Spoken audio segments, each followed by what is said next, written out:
Henry here got on the train with $200. He couldn't see any harm in a friendly game of cards. What if the other men were strangers? And take Joe Collins. He's got a nice wife at home. But he met this girl at the bar, and she looked after the first couple of drinks.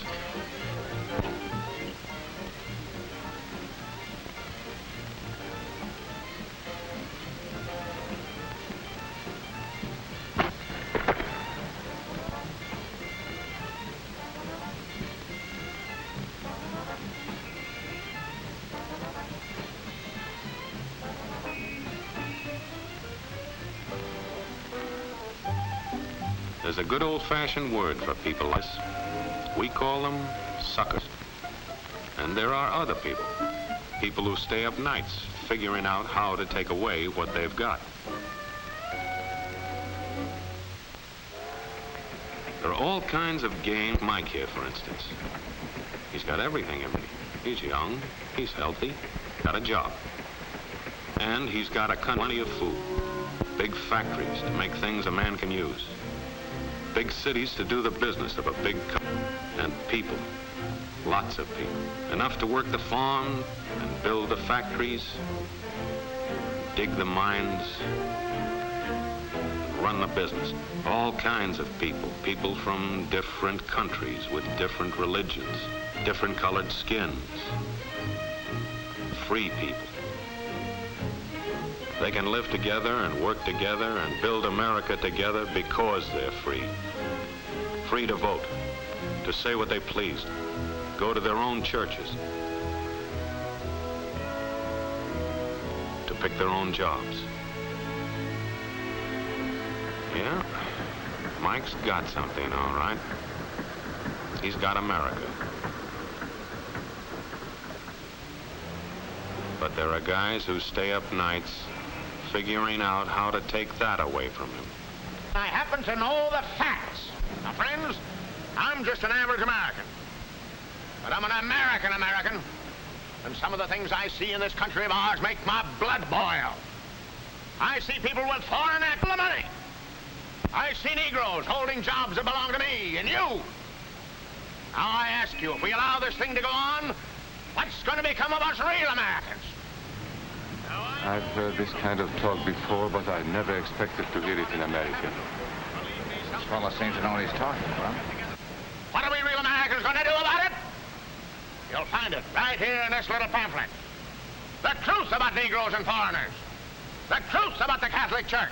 Do you believe in that kind of talk? I don't know, makes pretty good sense to me. And I tell you, friends, we'll never be able to call this country our own until it's a country without. Without what? Yeah, without what? Without Negroes. Without alien foreigners. Without Catholics. Without Freemasons. You know these things. What's wrong with the Masons? I'm a Mason. Hey, that fellow's talking about me. And that makes a difference, doesn't it? These are your enemies. These are the people who are trying to take over our country. Now you know them. You know what they stand for. And it's up to you and me to fight them. Fight them and destroy them before they destroy us. Thank you.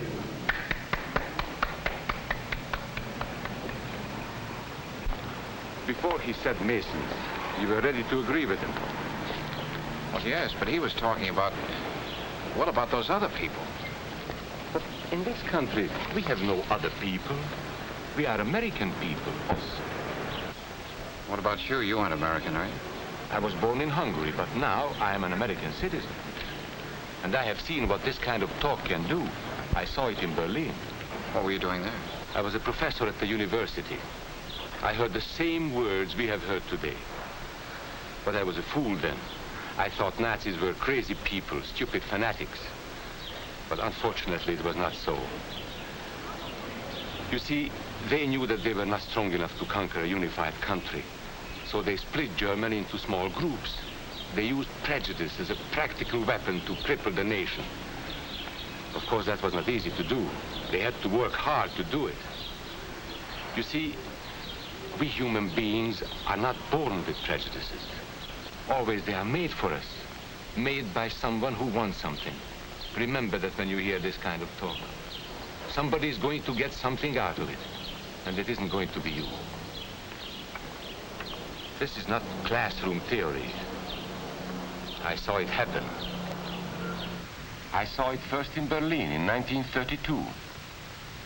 5 young men that I knew were standing in the crowd listening to the Nazi speaker. Eric was a Catholic. Anton, a student of mine, was a Jew. Heinrich owned a small hardware store. Karl was a farmer. And Hans was an unemployed metal worker. To all Bavarian Germans, I say it is time you inherited the nation which rightfully belongs to you. To you alone belongs the glorious destiny of the greater Germany. The Nazi Party will provide land for the farmer, work for the worker, and profits for the small businessman. Who is getting these things now? The Jew. The Jew who has stolen our nation and our birthright. Who makes all the money and takes all our jobs? The Jew! He must be shunned. He must be ostracized. He must be eliminated. And the Catholics. We don't want our great nation run by a foreign church. We Germans will know what to do with these people when the time comes. They and their faith must be destroyed. Then there are the Freemasons. In Germany, we have no place for secret societies. There will be only one society, and that is the Nazi Party. There will be no secrecy about that in the new greater Germany. One by one, he attacked each minority and he split them off one from the other. These men were all fellow Germans when they came here today. Now they were split into rival groups, suspicious of each other, hating each other. They were being swindled, all of them. But the man who was really being fooled was Hans. He was pure German, according to Nazi standards. To him they promised everything, and he fell for it. That's how Hans became a Superman. They gave him a uniform and they pumped up his ego. He wasn't just a little fellow out of work anymore. He was a member of the master race. Hans and thousands of others like him, all playing a sucker's game. They gambled with other people's liberty, and of course they lost their own. A nation of suckers. Hitler needed these people. There was lots of work to be done. There were trade unions to be smashed, because unions were organized and might offer resistance. There were many political parties in Germany. These the Nazis destroyed. They were determined to smash every organization where people might band together and resist them. There were Jews to be beaten and killed. The Jews were not powerful, but they were a convenient excuse for all the nation's ills. And besides, a Nazi party member could not take over this man's store. Hundreds of Catholics were put in jail because the Catholic Church had strength and could resist the Nazi drive for power.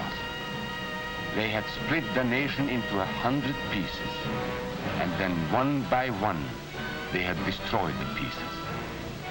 Over these broken pieces, the Nazis rode into power. One party, one nation, one religion. These men had won their struggle for power. They now ruled all of Germany. But still they had trouble with their oldest and most persistent enemy, the truth. They found that truth does not die easily, and so they decided to abolish truth. One great source of truth is literature, so they burned books, 20 million of them. Many great men in Germany who were spokesmen for truth were jailed or driven from their country. Teachers, writers, scientists. Education was discouraged. In 5 years, college attendance dropped 53%. It was forbidden to listen to a British radio program or read an American newspaper. In Nazi Germany, you had to get your information from Dr. Goebbels. He knew what was best for you. The church was one force in Germany still strong enough to proclaim the truth in public. This Catholic priest was arrested the following day on charges of immorality. The Protestant church also continued to try and fight for truth. The Nazis put this man in a concentration camp. There were others who spoke for truth, and I am proud to say that educators were among them. And what, may I ask, is an Aryan? I don't know myself. But let us see what our present so-called authorities have to say about him. They say he is tall,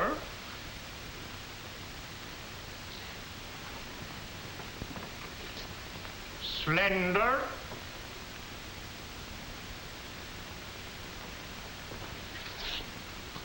blue-eyed, and blonde. There is no Aryan race. And more important, there is no master race. There are people who may find these ideas convenient, but science cannot support them. There is no scientific proof that there's any correlation between a man's racial characteristics and his native ability or character. In all racial groups, we find the same range of potentialities. We find idiots and geniuses. We find criminals and philanthropists. We must judge each man as an individual and not by the color of his skin or his eyes or by the length of his nose.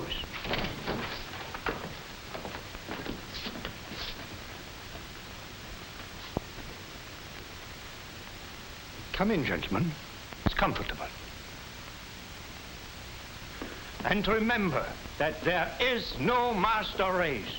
That is a scientific truth. Anyone who tells you otherwise is lying.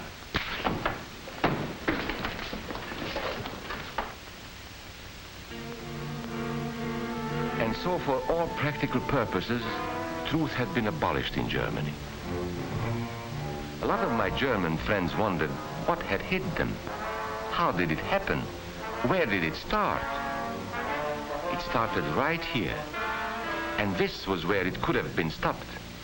If those people had stood together, if they had protected each other, they could have resisted the Nazi threat. Together they would have been strong. But once they allowed themselves to be split apart, they were helpless. When that first minority lost out, everybody lost out. They made the mistake of gambling with other people's freedom. Now let's see how those bets paid off. Karl the farmer was gambling on a better life for himself. What he got was extra hours of back-breaking work, as much as 100 hours a week. He was forced to stay on his land and produce what he was told to produce, because now Hitler was preparing for war. For Heinrich, who owned a hardware store, the bet didn't pay off either. 104,000 small businesses were closed in 2 years. And for Hans, conditions hadn't improved any. He had a job now in the munitions factory, but he worked long hours for little pay. The working conditions grew increasingly bad. And even though he didn't like the job, he wasn't permitted to leave it. And when Hitler decided the time was right, Germany went to war. Not by declaring war, but by a carefully prepared sneak attack. Once again, Hitler needed Hans to do his dirty work. Hans was an expert at brutality this time, and Hitler had decided to use Hans and his brutality against other peoples, the Czechs, the Poles, the French, the Russians. But in the crucial test of war, Hitler's race theories didn't pay off. His pure-blooded supermen were defeated by the mongrel armies he despised. By the British at El Alamein.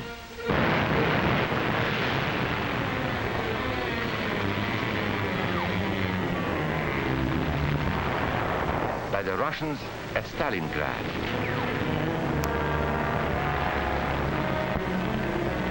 Then on D-Day by American soldiers of every color and religion, who smashed across the Normandy beaches and drove on through to the heart of Germany.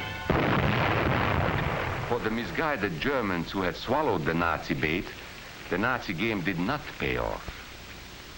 The continent of Europe was strewn with millions of German bodies, pure Aryan bodies. Karl, the farmer, was left in the snow outside of Moscow. Heinrich stayed in Italy at Salerno. And Hans, who was going to rule the world, got only a little patch of Normandy that he could call his own. We must never let that happen to us or to our country. We must never let ourselves be divided by race or color or religion, because in this country we all belong to minority groups. I was born in Hungary. You are a Mason. These are minorities. And then you belong to other minority groups too. You are a farmer. You have blue. You go to the Methodist Church. Your right to belong to these minorities is a precious thing. You have a right to be what you are and say what you think, because here we have personal freedom. We have liberty. And these are not just fancy words. This is a practical and priceless way of living. But we must work at it. We must guard everyone's liberty, or we can lose our own. If we allow any minority to lose its freedom by persecution or by prejudice, we are threatening our own freedom. And this is not simply an idea. This is good, hard common sense. You see, here in America is not a question whether we tolerate minorities. America is minorities. And that means you and me.